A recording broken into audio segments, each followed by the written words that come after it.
chamar agora, para poder conduzir esse painel, a nossa colega, Tainara, né? Ela vai ser a nossa mediadora agora da temática fogo. Se não cuidar, vai queimar tudo. E a gente vem enfrentando muitas problemáticas aí com esse assunto, né? Então vai ser muito bom esse painel, essa discussão. E aí a Tainara quem vai mediar isso daqui para a gente. Vem cá, Thay, nossa amiga, bióloga, especializada em restauração ecológica, manejo de fauna e interações ecológicas, pós-graduada em zoologia, entomologia, direito ambiental, emergências em APH e técnica em turismo regional, nacional e América do Sul, além de bombeira civil. Consultora também em projetos ambientais de turismo sustentável e segurança em diversas regiões do Brasil, com mais aí de 12 anos de atuação em ecoturismo e diagnóstico ambiental em Gonçalves, Minas Gerais, pela Mantiqueira Ecoturismo, que é uma das nossas associadas à Beta também, né? Então, Thay, tá com você esse painel e a gente tem muita história de fogo aí para contar. Obrigada. Obrigada, Poli, pelas boas-vindas. Quero agradecer a todo mundo a presença, quem está nos assistindo no YouTube também. E é muito bom ter vocês aqui todos atentos, essas carinhas curiosas e tudo, porque nós temos palestrantes foda. Nossas palestrantes são muito boas, elas sabem do que elas falam, elas atuam.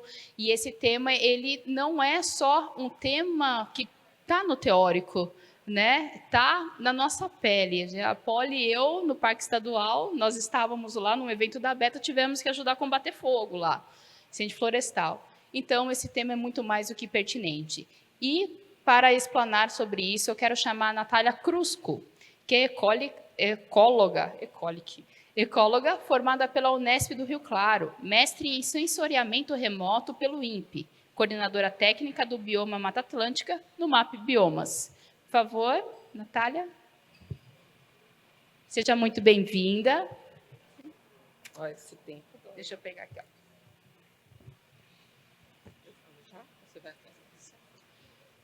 Eu acho que sua apresentação já está pronta lá.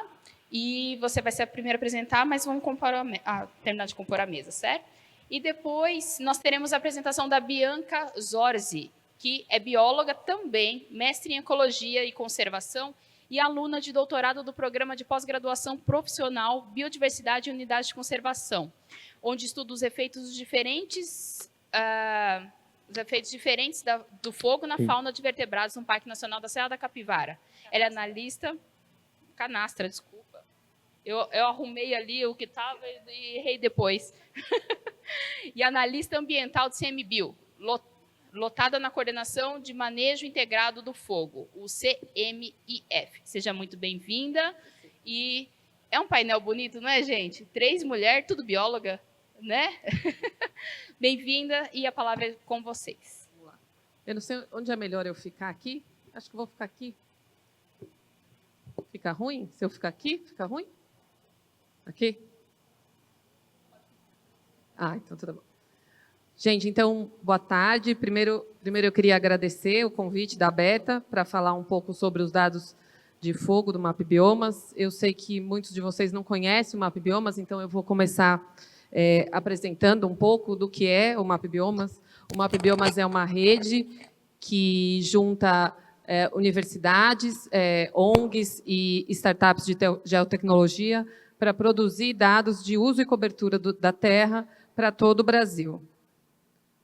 Eu vou ler o nosso propósito, que ele foi a duras penas construído, então ele é importante para vocês entenderem qual é o objetivo do nosso trabalho, que é revelar as transformações do território brasileiro por meio da ciência, com precisão, agilidade e qualidade, e tornar acessível o conhecimento sobre a cobertura e o uso da terra, para informar os tomadores de decisão do setor público, privado e a sociedade civil, para promover a conservação e o manejo sustentável dos recursos naturais e o enfrentamento às mudanças climáticas. Então, esses são alguns dos produtos que a gente... algumas das iniciativas que a gente produz. Então, eu tenho apontador aqui? Não, né? Então, a gente tem dados sobre uso e cobertura da terra, a gente tem dados sobre irrigação, mineração, a gente tem dado também sobre fogo, que é o que a gente vai falar aqui, sobre o carbono no solo, a gente fala sobre dado de degradação, então fala sobre superfície de água, a gente valida todo e qualquer desmatamento dentro do território brasileiro. Então, dentro da plataforma, tem muito dado que vocês conseguem acessar. Mas hoje a gente vai falar especificamente sobre o fogo. O fogo, no MapBiomas, tem 2 produtos. Um produto que fala sobre o fogo que aconteceu no Brasil em 39 anos. Então, a gente começa esse mapeamento em 85, que é a partir da data que a gente tem imagem de satélite. Todo o nosso trabalho é feito em cima de imagem de satélite. E esse dado vai de 85 até 2023. Ele é atualizado anualmente e ele tem esse satélite, essa imagem de satélite que a gente usa, ela tem uma revisita em cada ponto do Brasil a cada 16 dias. E um outro produto que a gente tem, que é o monitor do fogo, que é um dado que é lançado mensalmente, que retrata aí um pouco da cicatriz do fogo a cada mês também para todo o Brasil. Esse dado existe a partir de 2009 e o satélite, a imagem tem uma revisita de 5 dias. Então, a gente consegue ter uma avaliação quase em tempo real das cicatrizes mês a mês. Aqui eu vou passar rapidinho, é só uma contextualização do fogo. O fogo ele tem uma dinâmica diferente em cada bioma. Então, na Amazônia, ele é usado no processo de desmatamento. Então, muitas vezes, as pessoas ateiam fogo para depois desmatar e limpar a área. No Pantanal, que é adaptado ao fogo, ele também enfrenta incêndios intensos devido à baixa umidade também nos últimos tempos.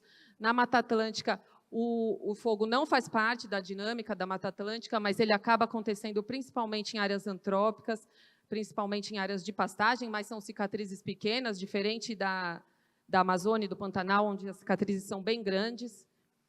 No Cerrado, que também é adaptado ao fogo, essa incidência das queimadas tem aumentado a cada ano, né, o que vem comprometendo bastante o bioma.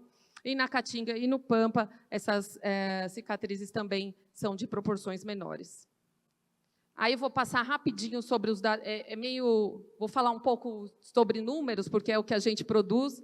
Então, eu vou tentar não me estender muito nesses números, mas alguma coisa a gente tem que falar. Primeiro, os dados que a gente apresenta ali, então a gente tem a queimada anual, a gente consegue saber em que mês que foi queimado, o quanto que foi queimado de área e a frequência, em quantas vezes aquele mesmo ponto do Brasil foi queimado ao longo desses 39 anos. A gente tem também o dado que consegue calcular o tamanho dessa área queimada e separar esse dado por tamanho de área queimada e também quando foi que esse fogo aconteceu. E aí, dentro da plataforma, você pode fazer o recorte que você quiser. Então, você pode fazer o recorte da cicatriz por bioma, por município, por unidade de conservação. Então, existem vários recortes territoriais que você pode acessar na plataforma. Putz, cortou. Aqui é o dado do Brasil, aqui tinha um mapinha do Brasil mostrando a área queimada. Então, nesses 39 anos, foram quase 200 milhões de hectares de área queimada. Então, cerca de 23% do Brasil foi queimado pelo menos uma vez, nesses 39 anos. E só em 2023 foram 16 milhões de hectares. Aqui a proporção da área queimada por bioma. Então, a Amazônia e o Cerrado, eles juntos somam 86% da área queimada no Brasil, pelo menos uma vez em 39 anos, o Pampa 0,3%, a Mata Atlântica 4%, e aí o Pantanal também 4% e a Caatinga 6%. Isso é a proporção de tudo que queimou no Brasil nesses 39 anos. Aqui a gente consegue ver um pouquinho o que queimou em cada bioma. Então, você vê que na Amazônia, Cerrado, na verdade, na maioria dos biomas, o que está em verde são as áreas naturais. Então, na maioria do país, o que mais queima são áreas naturais, entre elas floresta, savana, campos alagados, a formação campestre, são as áreas que mais queimam. E na Mata Atlântica, o que mais queima são as áreas de uso antrópico, principalmente as pastagens. Aqui mostrando um pouco o dado de frequência, então, quantas vezes nesses 39 anos foram queimadas essas áreas. 65% da área queimada no Brasil queimou mais de uma vez, então 35% queimou apenas uma vez, e essa dinâmica a gente consegue perceber pelos gráficos que ela é diferente em cada bioma. Então, Mata Atlântica, Caatinga e Pampa, a recorrência não é uma característica desses biomas, diferente da Amazônia, do Cerrado e da Caatinga e do Pantanal, onde o fogo acontece mais de uma vez na mesma área. Quando que o fogo acontece? Então, quase 90% de todo o fogo no Brasil acontece, obviamente, no período mais seco, então, entre julho e outubro, e o maior registro sempre em setembro. Agora, rapidinho, só os novos produtos que a gente lançou nessa última coleção, que é o tamanho da cicatriz, então você consegue qualificar essa cicatriz por tamanho. Aí a gente tem no Brasil que as cicatrizes que têm mais ocorrência são cicatrizes entre 1.000 e 5.000 hectares, então são cicatrizes bem grandes, elas acontecem principalmente na Amazônia, no Cerrado e no Pantanal. Na Mata Atlântica, no Pampa e na Caatinga, essas cicatrizes são menores, então esse é um dado que vocês têm acesso na plataforma. E aqui são as maiores cicatrizes mapeadas para o ano passado, que foi no Parque Nacional do Pantanal Mato Grossense e Parque Estadual do Encontro das Águas, e também esses no Pantanal, e também no Cerrado, na Ilha do Bananal. O outro dado também que foi lançado nessa última coleção é o ano da última ocorrência do fogo. Então, de acordo com a cor, você consegue saber há quanto tempo esse fogo aconteceu. Quanto mais vermelho, mais recente aconteceu esse fogo. Então, você percebe que no Cerrado, a ocorrência do fogo ela é de 2013 para cá, a maior parte dela. Então, é isso. 43% de toda a área queimada no Brasil, desde 85, tiveram a última ocorrência de 2013 a 2022. Agora eu vou falar um pouquinho sobre o monitor do fogo, que é esse monitoramento mensal que a gente faz também para todo o Brasil. Aqui é um resumo do que foi queimado em 2024, de janeiro a setembro. Então, nesses últimos 9 meses, foram mais de 22 milhões de hectares queimados. A gente percebe aqui pelo gráfico. Então, no gráfico, cada coluna é um mês. Então, a gente vê que setembro tem um aumento de quase 150% em relação ao que foi queimado no ano passado. Então, além de ser o mês que mais queima, setembro, esse dado a gente tem desde 2019, esse setembro de 2024 é o setembro que mais queimou desde 2019. Aí aqui também mostrando, qualificando essas áreas queimadas, o que mais queimou entre janeiro e setembro de 2024 foram áreas naturais. Então, mais de 70% do que queimou no Brasil está entre floresta, savana e área campestre, e campos alagados também. E aí, trazendo o dado mais resumido para setembro de 2024, em setembro a gente teve 10 milhões de hectares queimados, então quase 50% de tudo que foi queimado em todo o ano aconteceu em setembro. Os estados que mais queimaram Pará, eu não consigo ler, mas é Mato Grosso, Pará e Tocantins. Mato Grosso e Pará com quase mais de 50% do que foi queimado, e aí, seguindo a tendência, toda a área queimada é praticamente mais de 75% em áreas de cobertura natural. E aí, separando esses dados por bioma, a Amazônia, para setembro, foi o bioma mais afetado pelo fogo. Então, mais da metade de tudo que queimou em setembro no Brasil foi queimado na Amazônia, e do que foi queimado na Amazônia, mais de 50% foram nas áreas de formação florestal. Bom, acho que é isso. Eu tentei ser rápida, apesar de muitos números, mas todos os dados estão disponíveis, eles são gratuitos, eles são acessíveis, abertos, então vocês podem usar a plataforma. A gente tem várias formas de disponibilizar esses dados, tem infográfico, tem documento de destaques, tem essa landing page que traz também todos os destaques por bioma, por estado. Tem a plataforma onde vocês conseguem baixar tudo, conseguem fazer download dos mapas, e está tudo isso na nossa plataforma. Qualquer dúvida, eu estou aberta e vocês podem vir falar comigo. Essa é uma parte do pessoal que faz esse trabalho, e obrigada.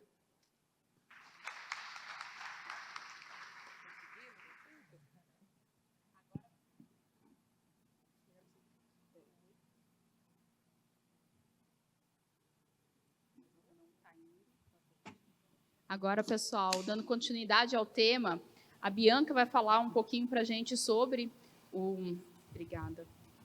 sobre a área de pesquisa dela, e depois nós teremos um tempinho para perguntas, colocações, e a gente trocar algumas ideias aqui. Bem-vinda, Bianca. Obrigada.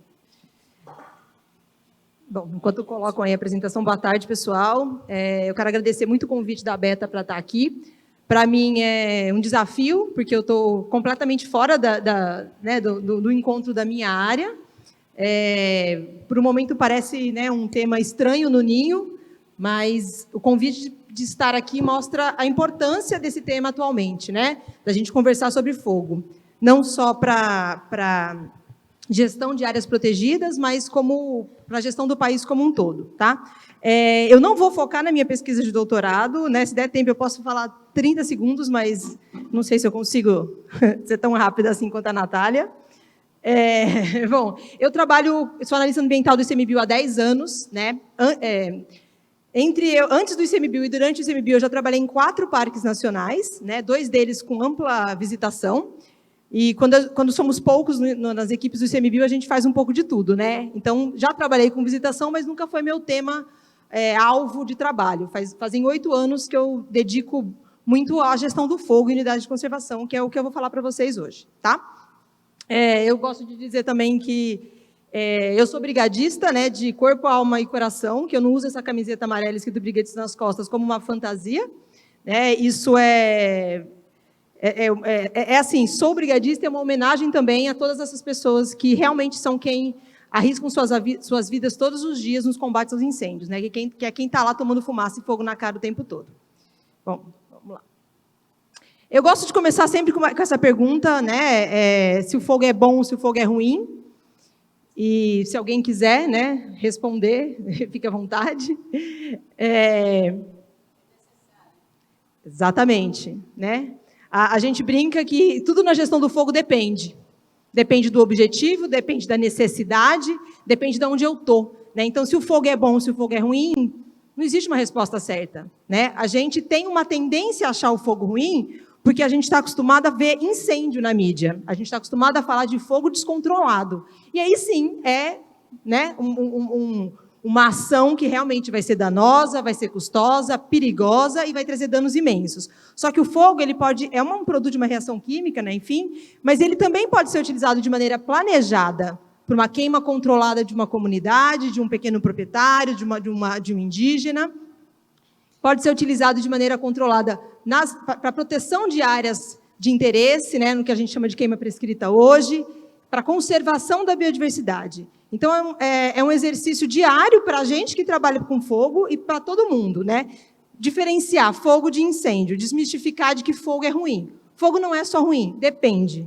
Quando a gente fala de incêndio e quando a gente vê o cenário de 2024, sim, muitos e muitos e muitos danos, isso é indiscutível. Mas fogo não é o vilão. O vilão é como a gente está lidando com ele.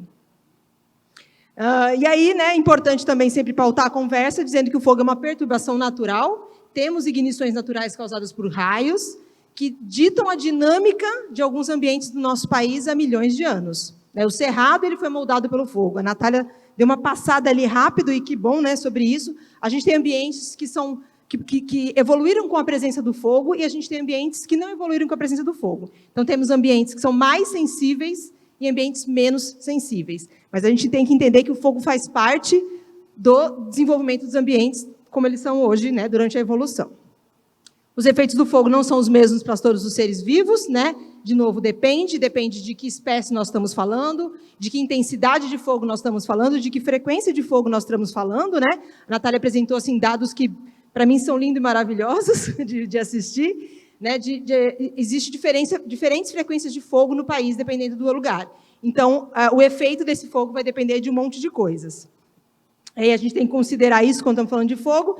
Então, tudo isso depende de regime que a gente está falando, de que intensidade, de que frequência, de que extensão, de que época, onde, por quê e tudo mais. Isso dita esses efeitos, né, no ambiente.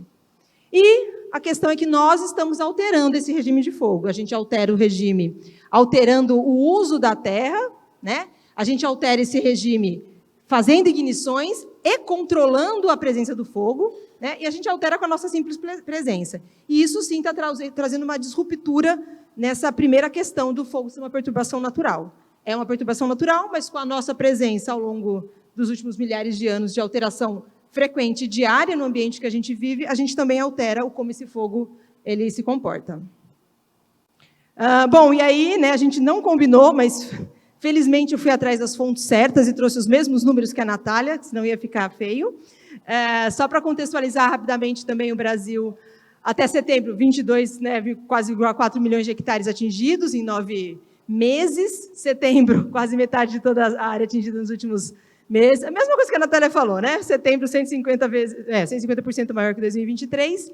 E a vegetação nativa, ela representa 73% da área queimada, tá? Pela vegetação nativa ser 73%, não significa que os outros 20%, né, que é de áreas de uso agropecuário, sejam irrelevantes, né? Muito pelo contrário, porque os danos econômicos que a gente tem, vamos pensar só em dinheiro direto, tá?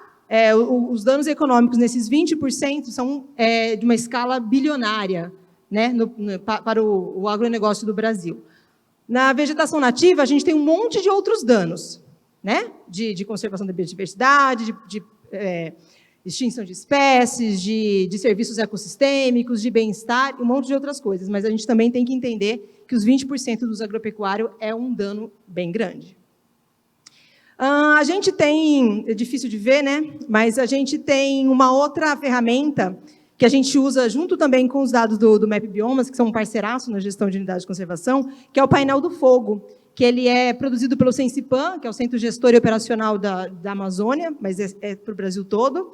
E o painel do fogo ele é um pouco mais operacional, né? Ele está mais ligado à gestão dos territórios do que o MapBiomas, que traz mais essa visão ampla, né, e histórica do processo. E o painel do fogo, até 28 de outubro, que foi segunda-feira, né, que acho que foi quando eu peguei os dados, eles tinham registrado, eu não consigo ler o número, porque está mais de 100 e poucos mil eventos de fogo que eles falam no Brasil, né? Eles não mapeiam áreas, eles mapeiam como eventos. Cada evento pode ser um foco de calor, centenas de focos de calor, pode aparecer só um dia, pode aparecer mais dias, depende da recorrência, tá? Então, até 28 de outubro foram mais de 100 mil eventos de fogo, né? Isso é quase o dobro do que teve o ano passado também. Eles dividem por tipo de área, bioma, né, e dominalidade do negócio. Então, ali no gráfico do meio, né, 80% desses eventos foram encerrados em Amazônia, né, como a Natália também já tinha falado. A maior parte da área, esse gráfico aqui, né, a gente não sabe que tipo de área, de que uso que tem, né? Unidade de conservação é um desses verdinhos, o verdinho mais escuro aqui de baixo, não dá para apontar para vocês, né?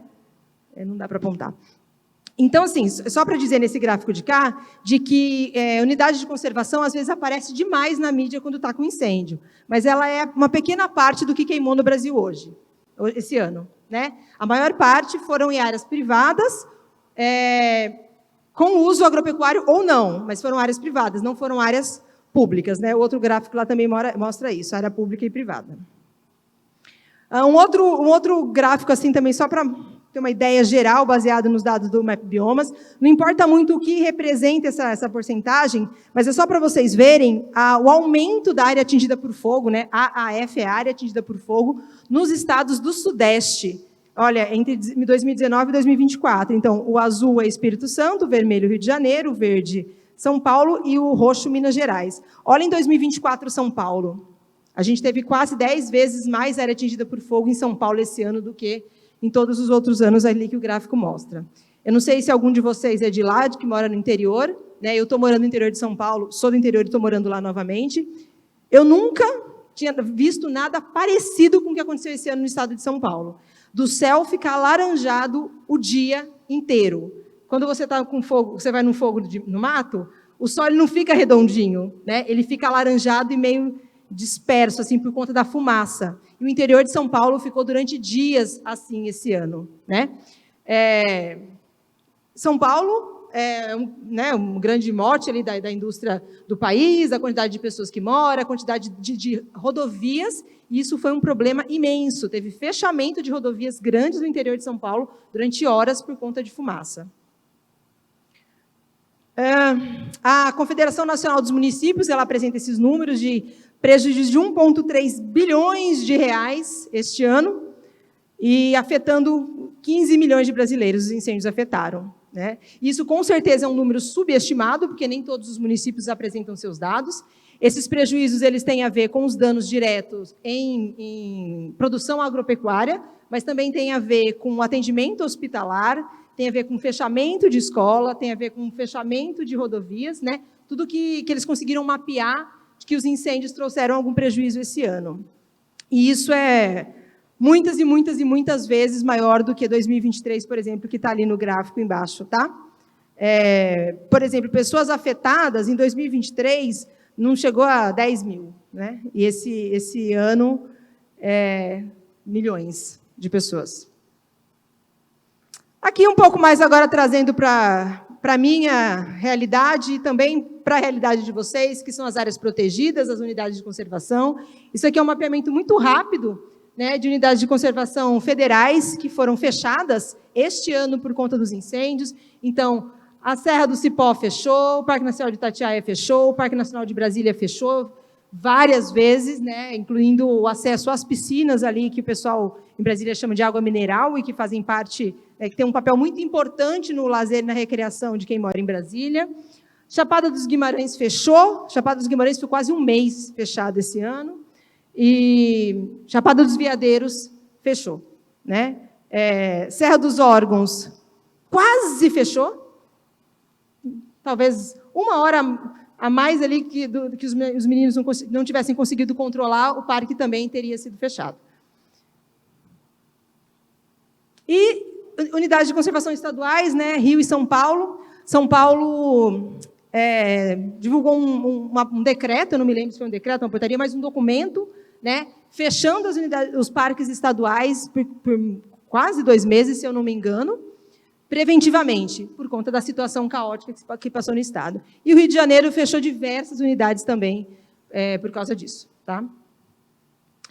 E aí, né, o meme recente, né, que show da Xuxa é esse, né? O que está rolando esse ano para a gente ter tido um ano tão caótico, né?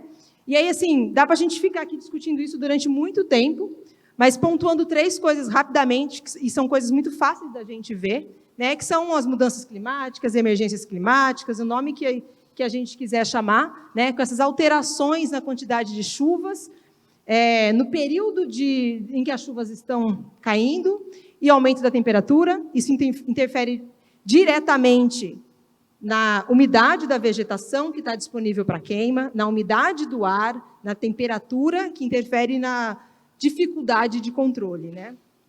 O que aconteceu? Sumiu. Pronto. O segundo ponto é mudanças no uso da terra, né? A gente tem um processo de desmatamento e que, principalmente na Amazônia, é associado ao fogo, né? O fogo na Amazônia, ele não queima a floresta primária, ele não queima a floresta conservada, ele queima floresta degradada ou ele queima áreas que foram desmatadas para serem abertas para lavoura. Tá? Quando a gente tem uma floresta degradada, eu estou falando de floresta que teve corte seletivo, né, legal ou ilegal, mas quando a gente tem uma alteração nas espécies que estão lá, nos indivíduos arbóreos que estão lá, na cobertura do dossel, no tamanho do fragmento, tudo isso interfere na intensidade da luz que entra, na quantidade de capim que está disponível no solo, né, na superfície, que aí sim esse capim é o combustível para o incêndio. Não vai ser a castanheira de 20 metros. É o capim que está no pé dela, que chegou lá por conta da degradação daquela área, da influência mais sol, mais calor e tudo mais, né? Então, essa mudança associada ao desmatamento, né, principalmente, está trazendo esse aumento nos incêndios. E a falta de estrutura dos órgãos ambientais, né, a gente vem sofrendo um desmonte sistemático nos últimos anos, isso interfere em um monte de coisas. Diretamente na fiscalização, obviamente, né, do uso irregular do fogo, mas interfere também na quantidade de brigadistas que são contratados para trabalhar, interfere no recurso disponível para realizar atividades de prevenção, né?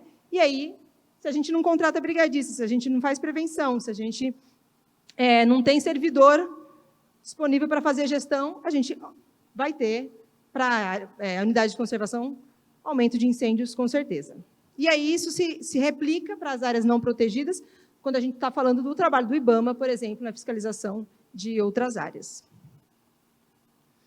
E aí, só dando essa introdução, que já levei quase meu tempo todo, vou falar agora um pouquinho do que a gente vem fazendo nas unidades de conservação federais, geridas pelo ICMBio, e depois vocês vão entender por que eu vou falar, por que chama manejo integrado do fogo e por que eu vou falar disso. Tá?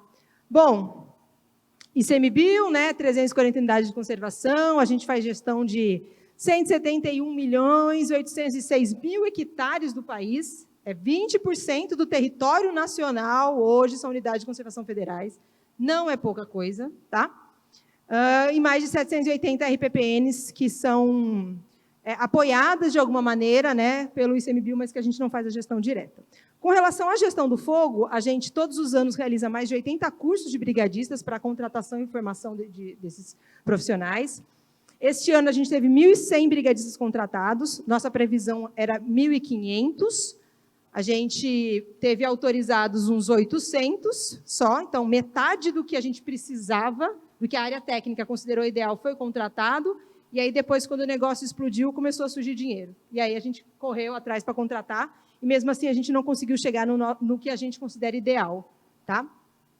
A gente tem brigadistas em 110 unidades de conservação hoje, que são as unidades que têm alguma interface com fogo, por volta do que a gente chama de especialistas, né, que são servidores que de alguma maneira têm uma capacidade técnica ou algum entendimento de fogo para atuar nas unidades de conservação em que eles trabalham ou atuar em incêndios maiores, né, que a gente chama que são os incêndios nível 3, os incêndios do Pantanal, os incêndios do Tocantins, os incêndios grandes da Amazônia, são todos esses que a gente precisa de especialistas mais capacitados. E a gente tem centenas de voluntários hoje que trabalham diretamente com o manejo integrado do fogo. E aí eu sei que tem alguns aqui que eu andei conversando aí nos últimos dias. O que a gente faz? Né? A gente faz um monte de atividade de preparação, que dão a base e o suporte para as atividades de prevenção e para as atividades de combate. Né? Então, a gente não trabalha com fogo só durante o período seco, a gente trabalha com fogo o ano inteiro, porque a gente tem que se preparar para os incêndios no período em que não tem incêndio, no período que está chovendo. A gente não pode pensar em incêndio só quando eles começam. Isso aí já foi, já perdemos aquele ano. A gente tem que trabalhar a preparação e a prevenção para diminuir a necessidade de combate. E tudo isso dentro da lógica que a gente hoje chama de manejo integrado do fogo, né?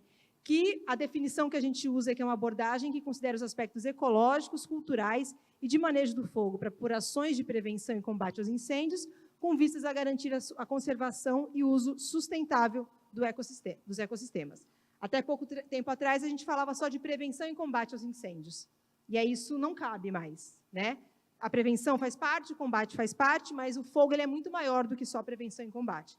Então, a lógica antiga, né, da gente fazer manejo do fogo, pensando na exclusão dele, né, como excluindo ele do ambiente e da necessidade das pessoas, né, a gente tinha como resultado dessa lógica mais fechada, né, um acúmulo de combustível, incêndios mais intensos e severos, um regime do fogo alterado, porque, como eu falei para vocês, a gente altera o regime do fogo quando a gente faz uma ignição no lugar, mas a gente altera também quando a gente é eficiente e combate todo e qualquer fogo naquele lugar. A gente movimenta a roda para um acúmulo de combustível, nesse caso. Como resultado, né, perda de biodiversidade em todas as instâncias, fauna, flora, e sociobiodiversidade também, alteração de paisagem, alto custo de combate e acirramento dos conflitos. tem um gráfico muito legal que eu não trouxe, que é um gráfico americano dos Estados Unidos, que mostra que nos últimos 100 anos, quanto mais os Estados Unidos investia em prevenção, maior a área atingida por incêndio eles tinham, né? Então, somente ter dinheiro para investir no combate não traz resultado de sucesso. Não trouxe nos Estados Unidos, que é o país mais rico do mundo. Não trouxe no Canadá, não trouxe na África do Sul, não trouxe na Austrália, não trouxe na Espanha, não trouxe em Portugal e não trouxe no Brasil, né? Então, a lógica de trabalhar somente com o combate e investir dinheiro, não estava dando certo. A gente estava perdendo, né, o jogo e literalmente queimando dinheiro, né? E aí a gente, então, a gente e o mundo inteiro, nas últimas décadas, começou a mudar esse entendimento de como fazer a gestão do fogo, tá? E pensar o fogo de maneira mais integrada, mais holística, tá? É somar as necessidades ecológicas de um ambiente que pode precisar do fogo, que pode querer fogo, e também pode não querer, mas levar em consideração isso com as necessidades socioeconômicas e culturais das populações que vivem nos territórios. E tudo isso junto com o que a gente já vinha fazendo, né? Então, esse primeiro triângulo que a gente chamava de manejo do fogo, ele vira uma aresta do triângulo do manejo integrado do fogo, ele vira um dos lados.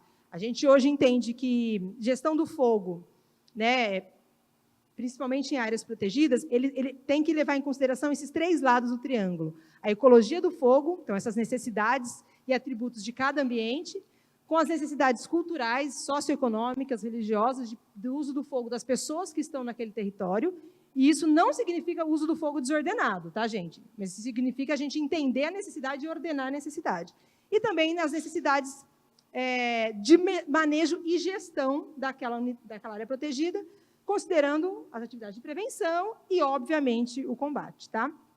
O manejo integrado do fogo, então, ele é baseado em planejamento adaptativo. Tem uns cursos hoje no ICMBio falando de planejamento adaptativo para manejo integrado do fogo.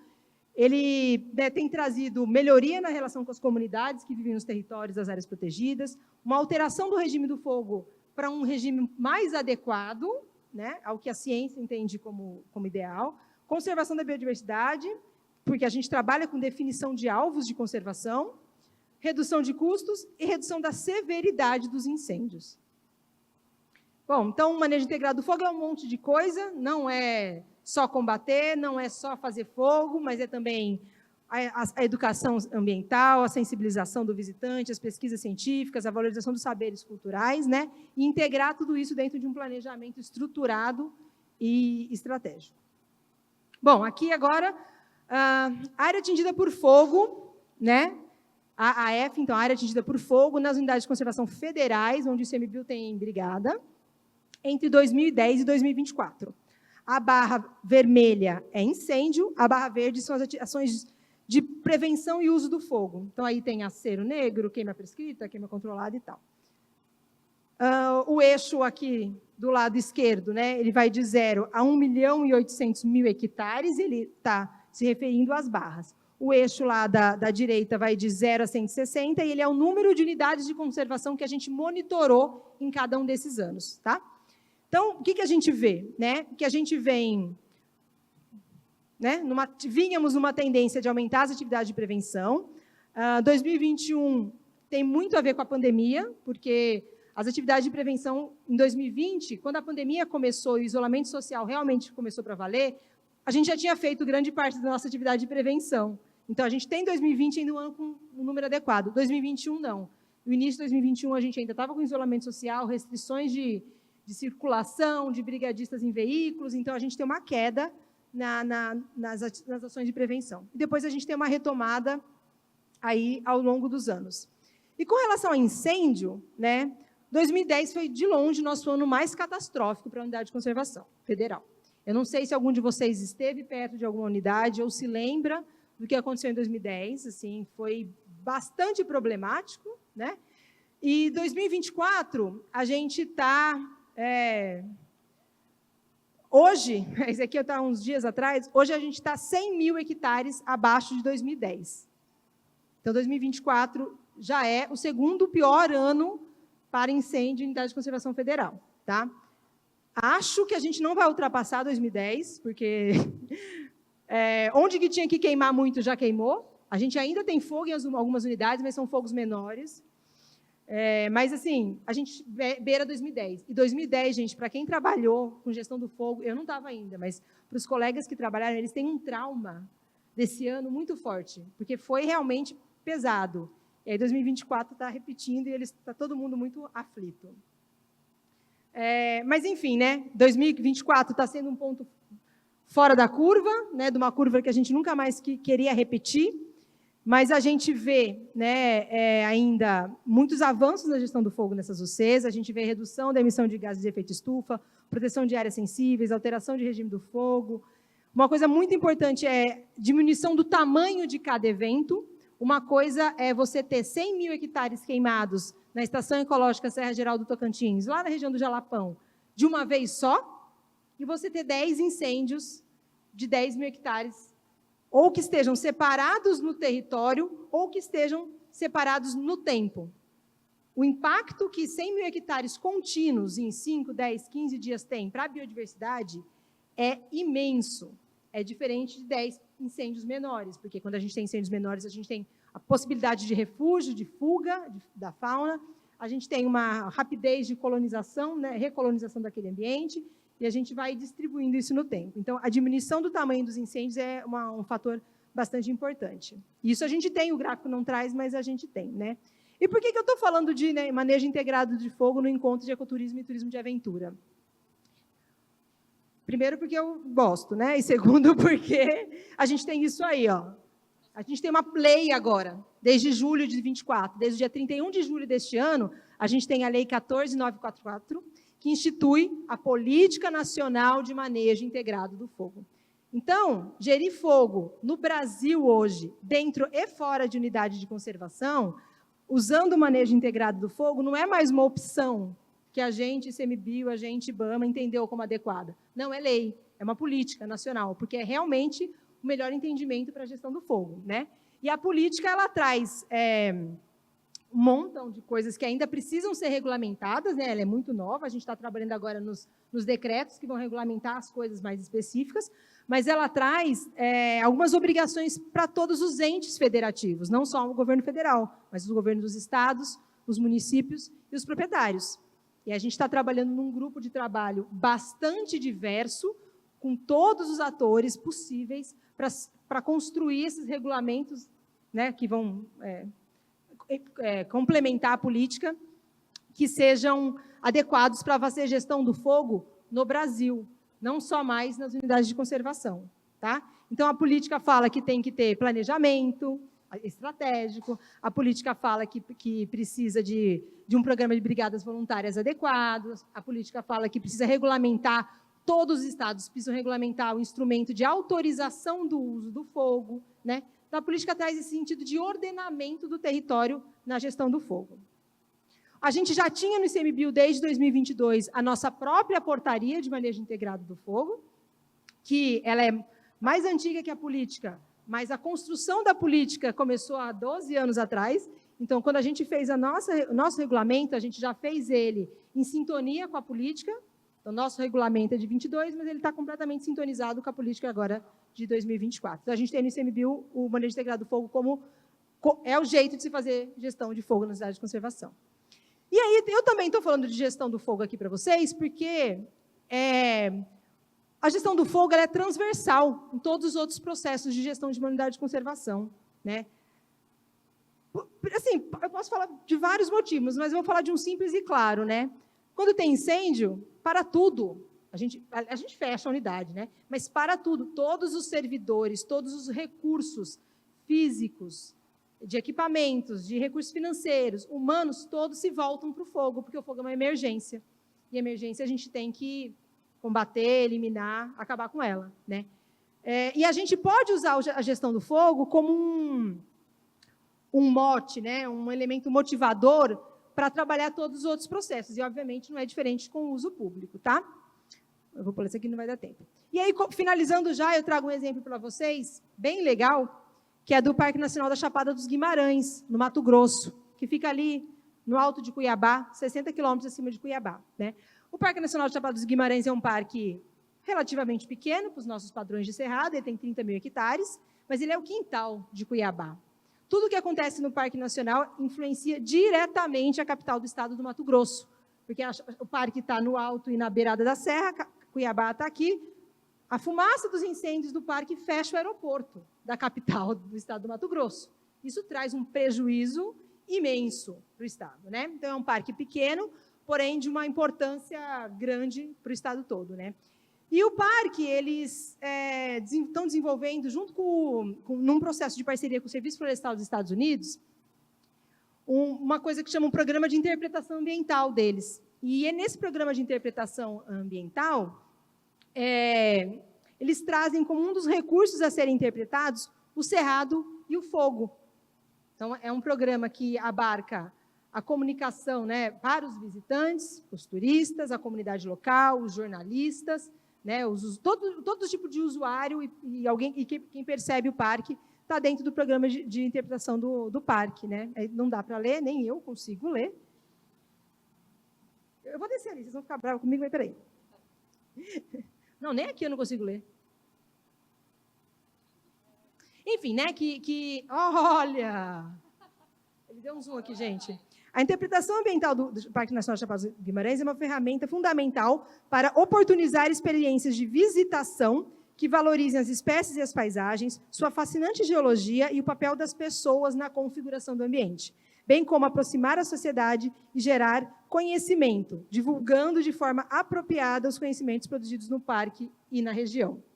E como resultado esperado, especificamente com relação ao fogo, o programa espera contribuir para sensibilizar o público sobre o fogo como elemento importante para a paisagem e para a gestão do Parque Nacional, para manter as paisagens históricas e reduzir as áreas de incêndio. Né? Então, é trazendo o fogo para essa interpretação geral do processo, não como um elemento, ou não só como um elemento ruim, mas como um elemento presente no cerrado, que tem importância na construção daquela paisagem que a gente vê hoje, né? E que as alterações em como a gente faz gestão da área, as alterações que isso causa na dinâmica do fogo lá, vai ter alterações na paisagem e na experiência de quem está lá visitando. Tá?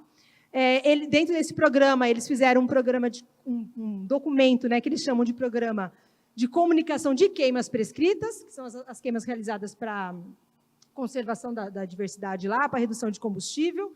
É um documento muito legal que traz como públicos-chaves, todo mundo, né, que é possível, inclusive visitantes, condutores de turismo, sociedade local, gestores e tudo mais. Né?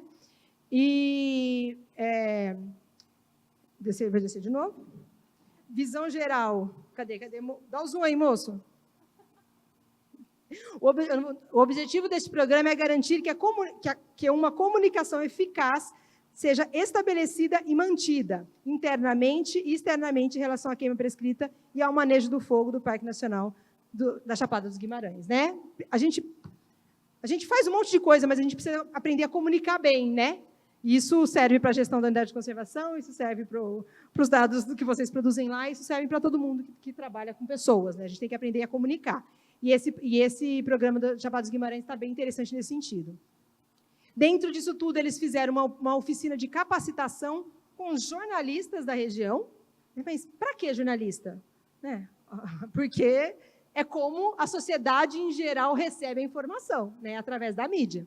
Então, eles fizeram uma oficina com os jornalistas, colocaram uniforme em todo mundo, fizeram um briefing, explicaram tudo e foram para campo queimar com esses jornalistas, fazer queima, mostrar o fogo no cerrado, para desmistificar aquilo que eu falei lá no primeiro slide, né? Que nem todo fogo é um incêndio. E que quando a gente só fala de incêndio, além de estar falando besteira, né, a gente prejudica um monte de coisas, de outras coisas que o parque também faz. Eles produziram esse materialzinho que é bem legal, né, que é um guiazinho para o dia do fogo, né, esse dia de campo com os jornalistas, o que levar, né, de material, e um mini glossário. Tá? Bom, e aí, assim, agora realmente é o último. Eu já trabalhei na Canastra há muitos anos, né? O Fred aí é parceiro. Eu sempre falo da Canastra, Fred, não tem como, né? Tem que ser. Né? E aí é só uma pincelada de uma coisa muito simples que a Canastra fez e que a gente vê efeitos positivos, né? Tem uma trilhazinha pequena de 2 quilômetros do lado do centro de visitantes, que é chamada de Trilha do Cerrado, que foi uma trilha construída pensando num público realmente geral, em excursões, né, de escola, em excursões de terceira idade. E essa trilha ela vai tendo informações sobre os ambientes do cerrado, os bichos e tal. E uma das placas dessa trilha do cerrado é sobre o fogo, né, que fala que embora o fogo é um elemento essencial do cerrado, na mata ciliar, ele não é benquisto, ele não é querido, ele traz muitos problemas, né? E aí o visitante ali está fazendo uma trilhazinha de 2 quilômetros, tem uma pincelada de fogo, tá? Bom, eu estou finalizando. Então, a ideia era mostrar um pouquinho de como a gente fazendo gestão de fogo nas unidades de conservação, dizer que hoje o manejo integrado do fogo é uma lei, e que a gente tem que todo mundo trabalhar junto, né? Governo federal, Estado, município, terceiro setor privado, voluntariado, para tentar chegar no entendimento comum, porque o problema é grande e a tendência é crescer, não é diminuir, né? Só dinheiro não resolve. A gente precisa de melhores práticas de gestão, a gente precisa de ordenamento de uso do fogo no território. E a gente só vai construir ordenamento se for junto. Não vai ser a lei que vai impor alguma coisa. A gente precisa de entendimento conjunto. A gente já penou muito no Brasil, batendo cabeça com relação a isso. Então, agora vamos fazer junto numa mesa de conversas, para ver se a gente evolui, tá? E aí é isso, muito obrigada, tá ali meus contatos.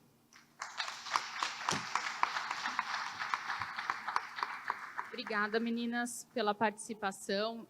Para todo mundo que está rodando aqui nas oficinas, nas palestras, eu tenho certeza que vocês notaram 3 palavras que são um denominador comum em todas as atividades humanas relacionadas à natureza: integração, planejamento e educação.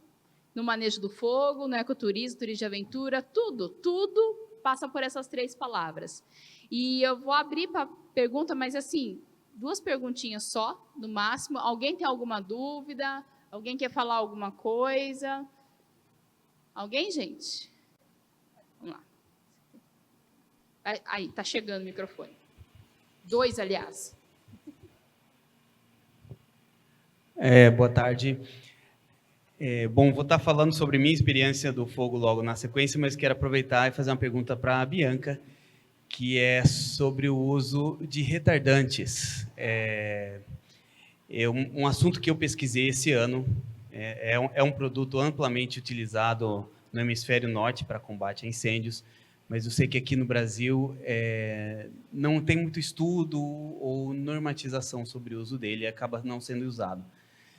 Você tem alguma informação para passar? Tem alguma chance de retardantes passarem a serem utilizados nos incêndios florestais aqui no Brasil? E do que depende utilizar ou não esse produto? Como é que é seu nome? Juliano Bernardon. Não, mas aí ficou difícil, não entendi. Juliano. Juliano? Então, Juliano, o problema todo é que a gente não tem regulamentação no Brasil. Esse é o primeiro ponto. Enquanto a gente não tiver regulamentação, a gente não pode usar, certo? E por que a gente não tem regulamentação? Porque a gente não tem estudos científicos robustos e adequados que nos mostrem o potencial dano do material químico retardante para a vegetação, tá? A gente tem o professor Henk, da UNB, que vem trabalhando nos últimos anos firmemente com isso, com diversos produtos diferentes, de fornecedores diferentes, para entender um pouco a eficácia de cada um deles, porque também existe um monte de tipo, né, de retardante, qual é mais eficaz, né, o que valeria a pena a gente investir tempo, recurso para estudar o efeito. Porque é isso, a gente não vai gastar tempo e recurso estudando o efeito de um produto, de uma composição de produto que não é eficiente, né? Então, esse é o primeiro passo, entender qual a composição seria mais adequada. E aí o professor Henk está num trabalho bastante interessante nos últimos anos com relação a isso. Então estamos avançando. A diferença daqui do hemisfério norte é simples: biodiversidade. A gente tem, numa floresta dos Estados Unidos, 5, 6 espécies de árvores, 4 besouros, 5 formigas. É muito fácil estudar isso e a interação desse produto com todas essas espécies. Quando a gente traz para os trópicos, quando a gente traz para uma floresta amazônica, para a Mata Atlântica, a gente tem milhares e milhares de espécies, né? Então, entender a interação desses produtos com todas essas espécies é muito mais complicado. E isso, não que não dá para fazer, tem que ser feito. Mas é difícil, é um pouco mais difícil, né? E mesmo no hemisfério norte, não é um uso desordenado. Eles não fazem uso perto de nascentes, eles não fazem uso perto de áreas de alvos de conservação, né, de áreas muito especiais. Quando é em área protegida, eles usam retardante sem coloração, sem cor, por conta do impacto visual para a comunidade e o impacto que aquilo causa para os seres que usam aquilo. Então, mesmo nos Estados Unidos, eu tive lá recentemente no intercâmbio para entender um pouco mais de gestão do fogo, e isso foi um assunto tratado. Eles usam para proteção de estrutura e vida humana. É que quando a gente vê aqueles vídeos cinematográficos daquele avião gigante despejando uma cortina de retardante pink, né? Que é uma foto linda, é um vídeo lindo, mas aquilo não é a realidade do dia a dia dos grandes incêndios, né? Aquilo é utilizado também de maneira pontual, porque a estrutura de utilização de retardante ela é cara, a estrutura de tanque, de mistura, de abastecimento de aeronave, né? Ela é cara e demanda muita gente.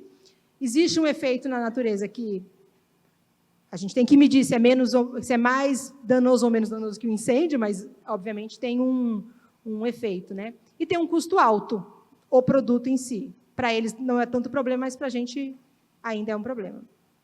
Respondi? Só mais uma perguntinha, pessoal.